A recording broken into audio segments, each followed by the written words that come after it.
parte ng Intensified Community Assistance Awareness Response and Enforcement Program ng Philippine Coast Guard, kasalukuyang nagsasagawa ang Coast Guard District Southern Mindanao ng one-stop humanitarian assistance para sa mga residenteng naapektuhan ng magnitude 7.8 na lindol sa bayan ng Glan, Sarangani Province ngayong araw, June 24, 2026.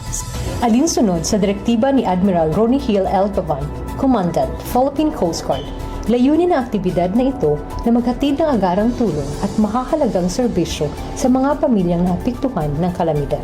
Kabilang sa mga libreng serbisyong handog ng Philippine Coast Guard sa one-stop humanitarian assistance para sa mga kababayan natin dito sa Glan ay ang libreng Wi-Fi access, libreng supply ng malinis na tubig mula sa ating desalinator, libreng charging station, libreng legal consultation, libreng dental services, libreng medical services.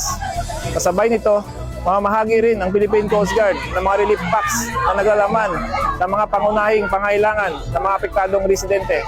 Ang mga ito ay mula sa mga donasyon ng Philippine Coast Guard Auxiliary at mga stakeholders. Nagkaroon din tayo ng isang simpleng feeding program para sa ating mga kababayan at lalong naging makulay ang araw sa presensya ng isang clown na nagpasaya at nagpalawak ng ngiti sa kanilang mga mukha.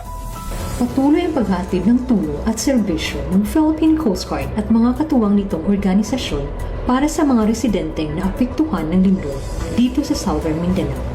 Sa gitna ng pagsubok, nananatiling matatag ang diwa ng bayanihan at pagkakaisa habang sama-samang tinatahak ng komunidad ang landas tungo sa pagbangon at paghilom.